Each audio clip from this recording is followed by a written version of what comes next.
Hello, podcast listeners. We know podcasts are a great way to catch up on a program that you may have missed on KSJE, and it's provided as a free service of this radio station. But you know, KSJE is now listener-supported, and so while you enjoy this podcast, we hope that you'll also take some time to join KSJE. Become a member today. It's quite easy to do. Just go to our website at ksje.com/support and pick the level of support that best matches your budget. Thanks again for listening. Here's your podcast.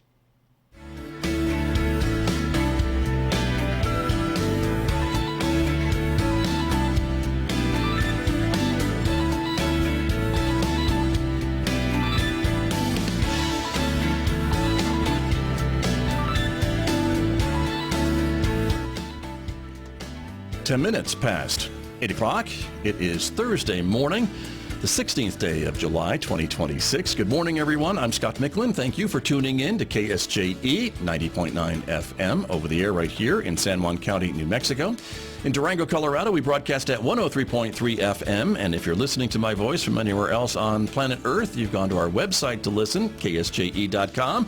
Maybe you're listening through the KSJE radio app, or perhaps you've asked your smart speaker to play KSJE. It's great to have you all with us this morning, listening, and also watching. The video of this program is streaming out live to the KSJE Facebook page and also to our YouTube channel. Our focus this morning is San Juan County. In just a moment, I'll be joined by San Juan County Commissioner Sandra Lanier. She'll be talking about her recent request to find out more about high gasoline prices in our area. So we'll be talking about that in just a moment. And then I'll be talking with Jennifer Mitchell, the county's alternative sentencing director, about programs that she is working with and a new program in cooperation with the city of Farmington. So stay tuned for that. That conversation begins in the next few moments right here on KSJE.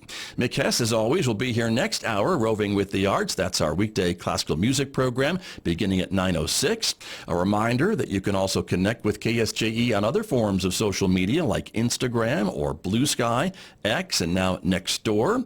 And if you're a podcast listener, you can subscribe to KSJE Podcast. Wherever you listen to them, we publish a new episode almost every day, and maybe you'll discover a new local program in your feed that you may have missed recently.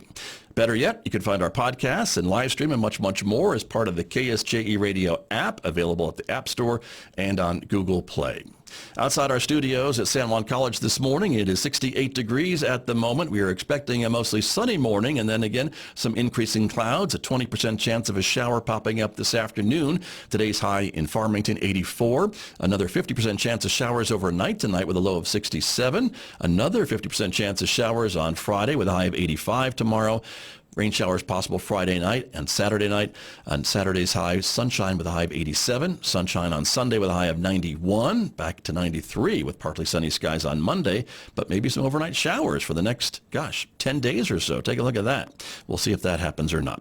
I'll be back with my guests from San Juan County, including San Juan County Commissioner Sandra Lanier, right after this on KSJE. KSJE is supported by San Juan Regional Medical Center. It's physician-led and supported by specialists, so patients can receive the treatment they need right here at home. When every minute matters, dedicated caregivers are here for you. San Juan Regional Medical Center, serving the Four Corners region for generations. Find out more at sanjuanregional.com.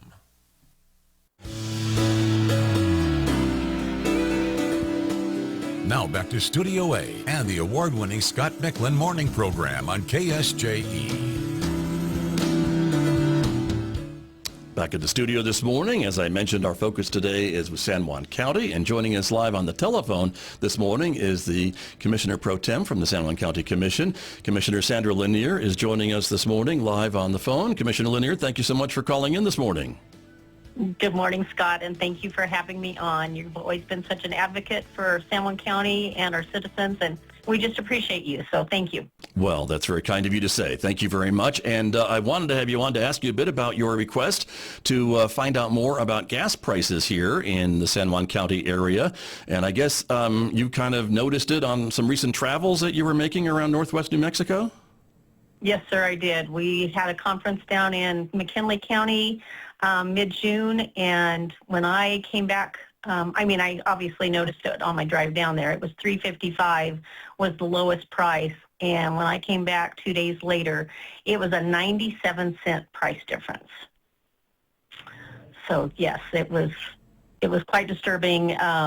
It's not a new problem that we've had, but I've been getting more and more questions from the community, and it was time. It was.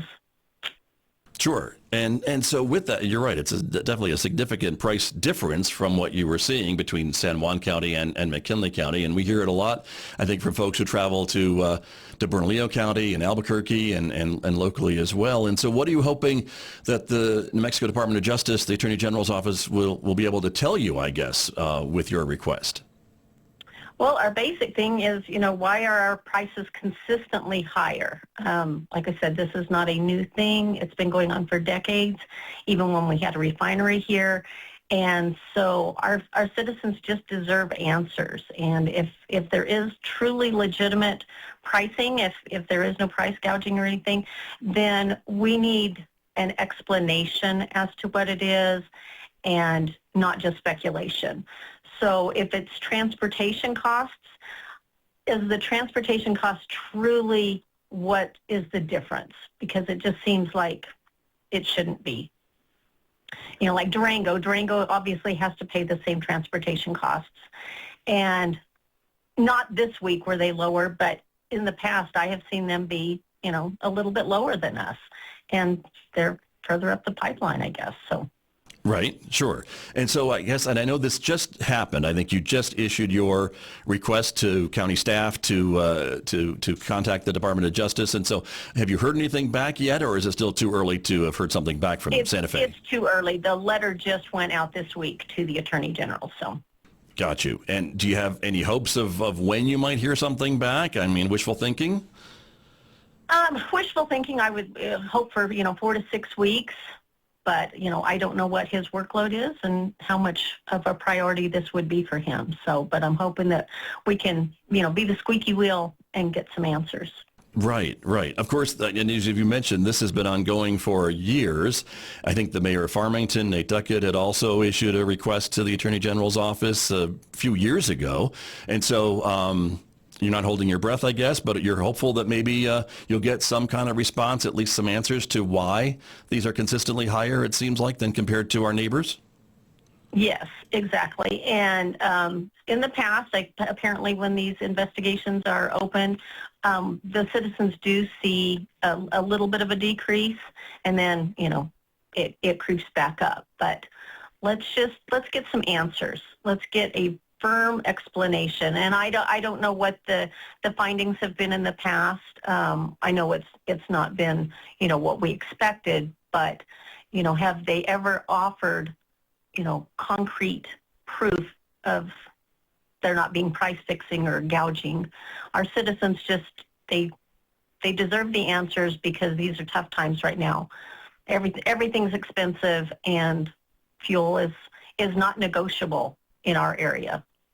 Right, certainly. We have a lot of residents that travel long distances for work or what have you, right? And so I can understand that that's a big part of a family's budget, certainly the cost of gasoline and fuel. So that certainly makes a lot of sense. But I guess, from all these past investigations, though, we have seen that there hasn't been any criminal referrals to the justice system and things like that. So it seems like whatever's going on isn't illegal, at least as far as we can tell.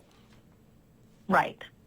And like last week, we had two stations right across the street from each other, and one was 50 cents cheaper than the other for the credit price. I'm not even talking cash price. For the credit price, it was 50 cents. And I was like, why would people be going over to that other station when they can save 50 cents over here? I'm not talking 10 cents. That's significant. Yeah, definitely. Very true. And I know, too, that some other folks have told me that, a lot of these stations, a lot of these convenience stores have loyalty cards and discounts and things like that. The grocery stores with their gas pumps certainly have loyalty cards, and you can get discounts through those as well. And so that's just one way to save a little bit at the pump, but that's true in every community. So that still makes us higher than other places, even by using the discounts. Right. Got it.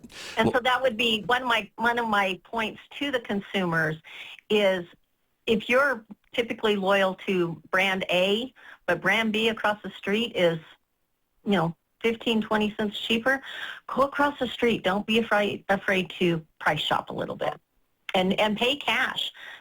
In most stations, that's a 15 cent per gallon savings. So pay cash when you can. There you go. I think that's good advice, Commissioner Sandra Lanier. You're going to become an expert on gas prices before this is all over, don't you think? Right. Well, I appreciate your time this morning. I know you have another meeting, and that's why you couldn't be here in person, but I do appreciate you joining us by phone this morning. Thank you so much, Scott. Thank you. Thank you very much. That is San Juan County Commissioner Sandra Lanier, my guest this morning here on KSJE. We wish her good luck with her request for more information from the New Mexico Department of Justice and the Attorney General's office on high gas prices here in San Juan County. We'll continue our program this morning with our other guest from San Juan County this morning, and that is Jennifer Mitchell, who is here. She is the Alternative Sentencing Director for San Juan County, in charge of a number of different programs, including a unique and innovative new program that she's here to talk about. Jennifer Mitchell, good morning. Thank you for coming in this morning. Good morning, Scott. Thank you for having me. You bet. Good to have you here. And so, in a nutshell, alternative sentencing covers kind of numerous things, correct? Can you give us the summary a little bit about your job? Sure. Yes, alternative sentencing is kind of a wide swath for the programs that we provide to the community.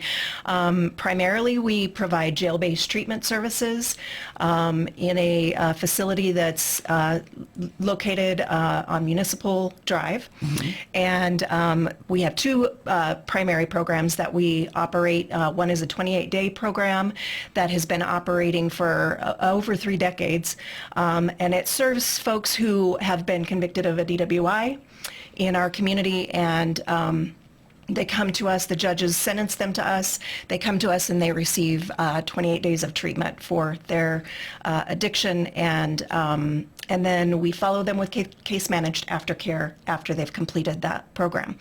The other program is a 60-day program for women who are struggling with substance use and are involved in the justice system as a result of that. And it's the same model. It's just a little bit longer for more intensive treatment services and a longer period of stabilization.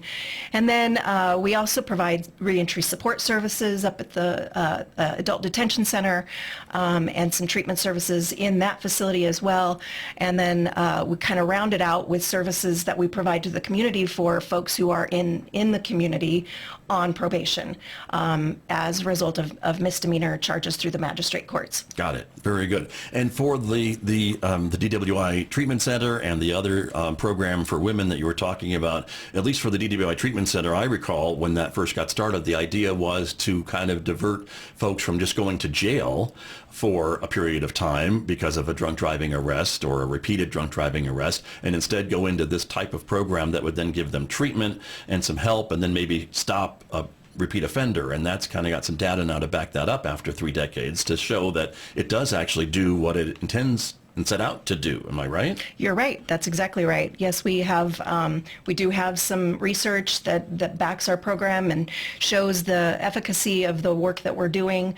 We sort of boast or tout about an 8% recidivism rate, which is pretty good for that population, right. As I'm sure you are aware or familiar. So if my math is right this morning, that means 92% are not repeat offenders. That's right. From the program. So exactly. That's a pretty amazing number. So yes. Congratulations. And again, that takes the cooperation of the judges to sentence folks to that program, to the other folks that are paying for the program, helping to fund the program, and things like that. It's not done in a vacuum. That's exactly right. And that's one thing that I think I'm very proud of, to be a part of San Juan County, and not just the county government, but the local community, because we tend to come together and work together, collaborate cooperate with each other so that we can solve problems. Right. And that brings us to our other topic this morning of the brand new pilot program that's connected a little bit to the JIP program that is about to get started next month, I think you were telling me. And so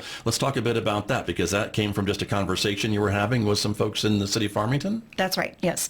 Yes, a conversation that I was having with City of Farmington Chief of Police, Steve Hebby, and I were talking about the struggles and challenges that the community faces with respect to folks who are struggling with addictions and housing insecurities and living on the streets. And so we were talking about what our program has been doing for the past 3 decades and the value of the program and what we're bringing. And so we just started talking about why couldn't we send folks who are living on the streets and not able to stay sober to that program as well. Right. And there have been challenges in the past with funding, and so we started having conversations about how we could fund it, how we could make it happen.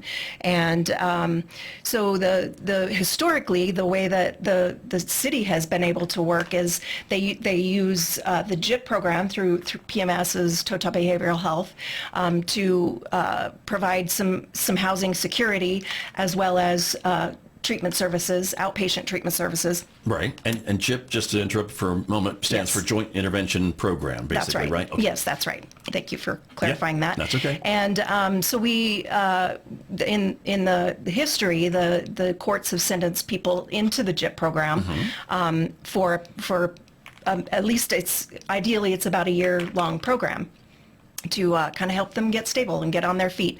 And for folks who don't complete that program, there hasn't really been kind of a next level of intervention until now. And the conversations that we had were centered around those folks primarily who don't complete the JIP program and who need another level of intervention.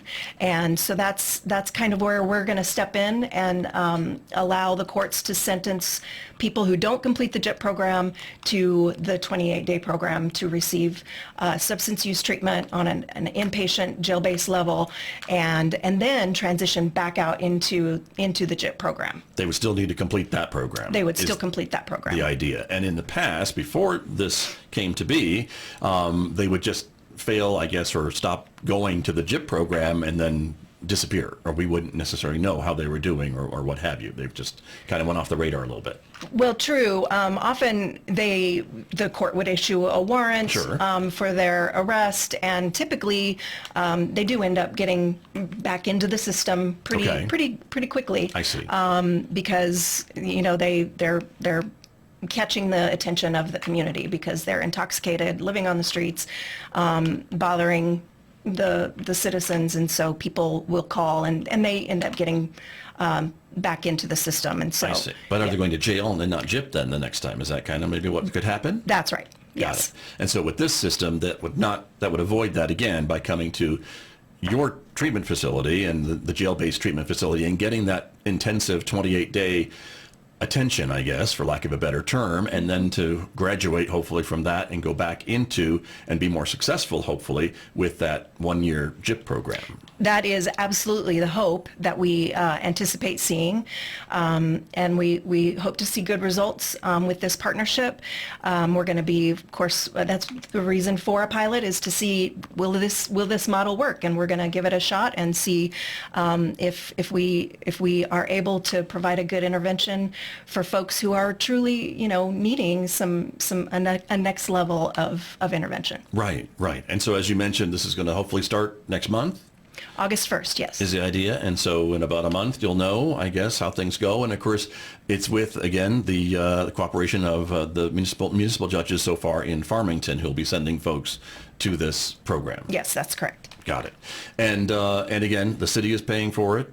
Again, the judges are working with you and the program as well. And then your staff, of course, will have this set up. Would there be like a separate area of your facility for these individuals? And then you have the other 28-day DWI individuals who also are in the same facility. So there will be a separate dormitory for the folks who are in our facility as a result of the JIP This pilot program. Okay. However, they will be in treatment classes at the same time all together. They'll take their meals together, and there won't be really any difference in programming in terms of what they get while they're with us. They'll get addiction treatment is addiction treatment, and so we'll provide those same services to this population as well. Got you. Very good. Well, good luck with it. I hope you'll come back and let us know how it goes. And again, I think kudos to everyone involved in kind of thinking outside the box to figure out, how can we help these probably, most needed in our community, the folks that are really struggling, and help them maybe get back into some kind of stable lifestyle and be contributing members to society, which I guess is the ultimate goal. That certainly would be the ultimate goal for these individuals as well. And when it comes to addiction, I mean, you've been working in that field for a long time, and it does take a long time, at least it seems to me, to break some of those bad habits, and especially if you just don't know where you're sleeping every night and you're just struggling from one day to the next. That's how I think about some of these folks that are just wandering around wondering, what's next, or how do I get my next meal, or where do I find that, or what's going on, and then they have alcohol or other addiction problems on top of all that. Right, that's exactly right. And a lot of times there are mental health issues, trauma issues that folks are dealing with and struggling with. So it's not a neat, clean little box. And a lot of the research shows us that it takes at minimum 7 doses of treatment for some folks to actually finally begin to see long-term recovery. And so we're going to just keep chipping away at it. We're going to keep working with people and meeting them where they're at and giving them, the dose of treatment that they need. Right. And by having them there at your program, that 28-day program, if there are other issues that come up or things that you think need to be made available to these individuals, mental health or other medical issues or what have you, I would imagine there are ways then to get them that assistance as well. Yes, there are. So while they're in our facility, when and if we identify other co-occurring issues, we have a mental health provider that provides psych services for us, and then also, of course, we would that would be included in our aftercare programming, and we would make referrals for them for once they're have completed our program and transitioning back out into the community and into the JIP program. Gotcha. And working with Presbyterian Medical Services and the JIP program, again, that kind of warm handoff, as I have heard it referred to, is really important, I think, so that they're just not tossed out onto the street and said, well, there you go, your 28 days is over, good luck, that they have continued support and continued maybe guidance on this path, hopefully forward. Right. Yeah, that's really the secret sauce, I think, is the case managed aftercare and as you mentioned, the warm handoff, to be able to continue to work with people, because while they're in the jail-based facility, it's easy to stay sober when you don't have the challenge of having to refuse a drink or something like that. So that's when the real work begins, is once they leave the facility and have to start facing those issues, those triggers, things that kind of activate them in that way. So that's why it's valuable for us to keep working with them once they leave our facility. Right. And part of your treatment, I think, is to teach them some tools to maybe help say no to those offers of drinks and things like that, and those temptations, I suppose, once they leave your facility? Absolutely. Yes, that is one of the things that we focus on. Is we actually have a group called Drink Refusal Skills, where we teach people and kind of role play and model with them how to refuse a drink, how to say no, and how to we say be smart, not strong. Right. And so we teach people how to be smart and not strong. Nice. And with that 4 weeks, that really helps them with some reinforcement too, I would think. That's right. And it gives them an opportunity to get clear-headed and have some stabilization time, so that they can start to see where their real priorities lie and what's valuable to them, what works for them, and what their needs are. Very good. Just a few minutes remaining this morning, but I also wanted to ask you about another program that I know you work with very closely, the Access Program, and kind of give us an update on that and what that is that you deal with, please. Sure. The Access Program is the 60-day program that I mentioned. Right. So we work with women who are in the justice system as a result of their substance use, and that program has been in operation since 2007, and it's going strong. The judges seem to really like it, and we work in close close collaboration again with our partners in the community for outpatient treatment services once they leave our program. We work closely with specialty court programs and share a lot of the same individuals who are involved in those programs are either start out in our program or come to us if they need an extra boost of sobriety or good time, clean time. So that program is operating really well, and it started again off of the successes that we had seen with the DWI program. Nice. So very good. And these are judges that are sentencing these women from municipal court and magistrate court, so they're coming from a larger area, I guess, or could be? They are. We accept defendants from the municipal court, from the magistrate court system, as well as the district court system. Okay. Yes. Gotcha. And so again, and you've got data that again shows the effectiveness of this 60 days, and that seems to be a good length for these women to try to get them again sober and clean and adapting some better habits, I suppose, going forward. Yeah, we do see a lot of success with this program. Of course, this is a more involved population, a lot more trauma involved, a lot more mental health issues. And so our success, the recidivism rate that we see coming from that program is about 28%. So yeah, a little higher, but in terms of comparing with other treatment regimens, or if you simply do nothing, it's certainly better outcomes that we're seeing with that program. So right, very good. Well, congratulations on that. Again, those numbers seem again still pretty good when you reverse it and see how many are not repeating and getting back into it. So that's important as well. And just final question for you. I remember when some of these programs were just getting started, there was a lot of attention from other communities kind of looking at San Juan County and saying, wow, look at what they're doing up there. Do you still get requests or calls from other folks in other communities, whether inside New Mexico or outside of our state, saying, we're watching what you're doing. It seems like you're getting good results. Would you mind sharing your secret sauce as to how this is happening in your population? Yes. Yeah, it's actually really exciting, and I always love talking about our programs because I feel like we are doing really good work, and I appreciate the opportunity to share about it.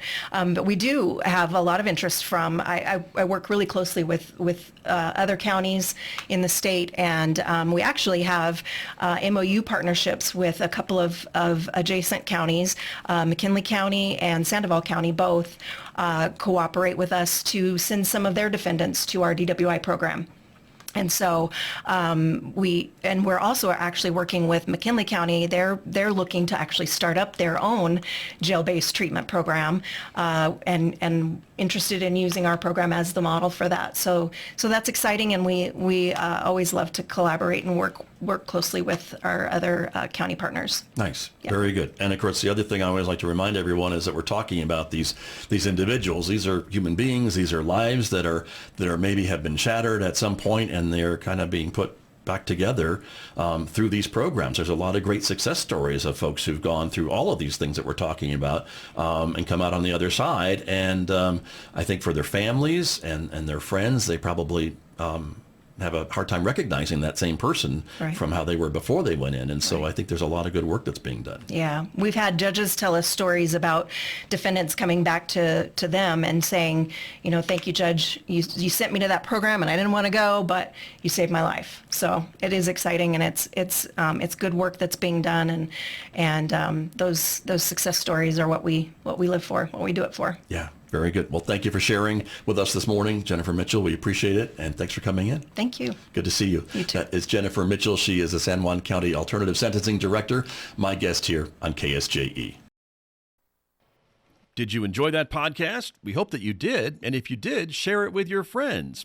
And if you really want to keep podcasts like this coming, please support KSJE. You can do it easily online at ksje.com.